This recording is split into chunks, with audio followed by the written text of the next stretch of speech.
This heavy wooden dresser, and this is an antique. This thing, I don't know, I was looking a little bit, and with the glass top like that, from what I was seeing, unless this is a really good reproduction, same with this bed frame, even though it needs a little work. I mean, this is a beautiful bed frame. I want you to see this bed frame. It had some lattice work in there that fell apart, but otherwise, and I think that was just from the humidity in the air. It just got so wet in here, trying to dry it out. That just fell apart. But I don't know about that so much, but I know this dresser is an antique. And so, Ken, when you see this, I kept forgetting to tell you this.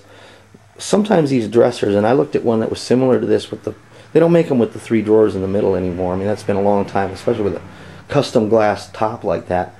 That's probably worth $2,500 if you sold it in open market. I'm not going to say that you can get some dealer to buy that for you, but that's about what it's going to cost, or that's about what it's worth. And then you probably get about $1,000 for it if you sold it.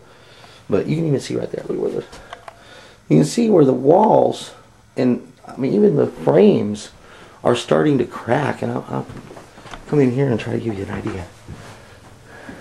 You can see where it cracked there and it broke away after, because of the flood and the shifting of the water. That wasn't like that when I moved in.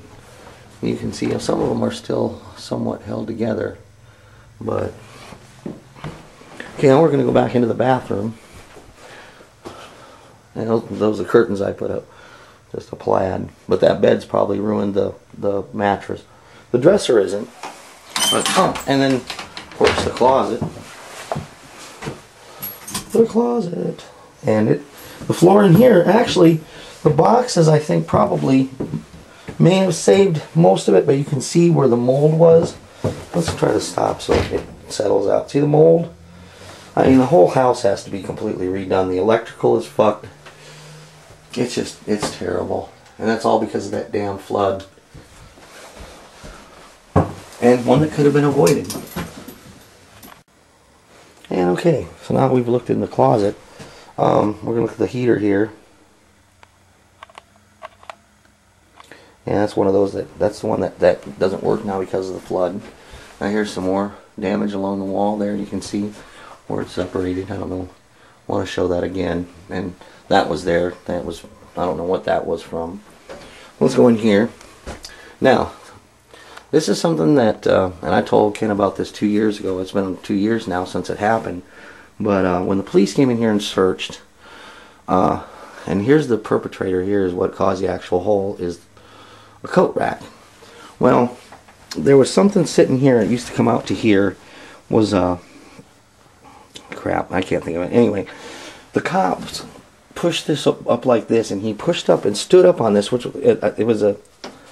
God, I had my thing here, and the one that they broke into, anyway, broke the lock on it.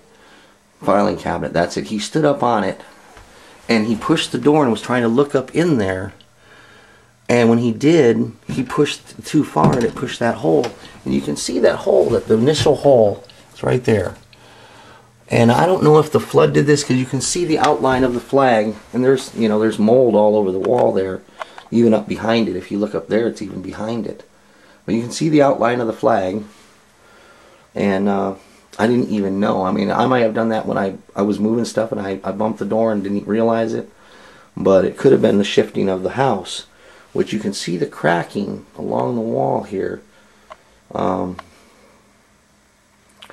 which the town really needs to pay Ken to redo this whole house instead of just buy it outright from him, because it would cost more to redo the house than it would to buy it, to actually sell it, or buy to rebuild it, I should say. The repairs will actually cost more. That's usually like a car. If you bought all the parts and had a car built, it would cost you more than if you bought one from the factory, obviously. But here's some cracks where the wall separated, or the joists. This whole door is crooked now. It's not square anymore. It might go back to normal, but I don't know. I think the whole house needs to be replaced, and they're just like taking their time, and we're all getting screwed. I don't know if I did the bathroom, but I'll do this again. Show the pipe here again. I may have already done this. I don't think I did. Actually, I did one time. I did a bunch of the video, and I'm having to redo it now. But they glued this pipe on there, and I dropped something down in there, and I didn't write this. I didn't get a chance to tell Ken about this. I'll have to tell him when I actually talk to him on the phone. So Ken, what happened is you know, these screw up in there, and it hangs down there like, let me get back a bit. It hangs like this. Well, it's supposed to be designed so you unscrew it here and unscrew it here, and then you take this out and clean it because it gets full of stuff. Or if you drop something in it, then it catches in it. Well, that's what I did. And as you can see, trying to tear it off, I mean, it just ripped it apart. And I had to get it open because I had to get the thing out of there. And, I mean, you can see that it's got some, like, grimy looking stuff down in there. And it's old, too. I mean, that's just maybe really old. The guy that did the repairs for Ken may have just screwed him really bad. But you can see some of the damage down on the floor there, along the edge. See the mold growing up? See how it's separating and rippling? It's hard to see it maybe, but maybe at an angle there you can really see along the edge of the trim there. And we'll deal with the door here. Now this door wasn't in perfect shape to begin with. It had that hole and that, but that's not that bad. But because of the swelling of the floor and the walls, because the water may have only been a foot deep in the house, okay, granted. But you have to imagine wood will absorb, and it will absorb up probably 2 to 3 feet higher in the wall. And if you're talking particle board, or there's a damn train.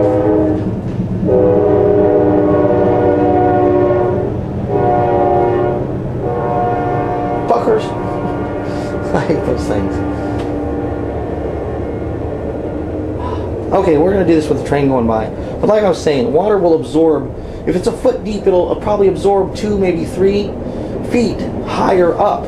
So you're looking at 4 feet of soaked wood in your house, which is, you know, like up to here. You know, I mean, that's pretty good deep. All right.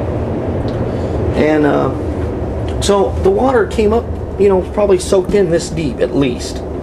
Which, you know, you can see how the wind's, you know, window and stuff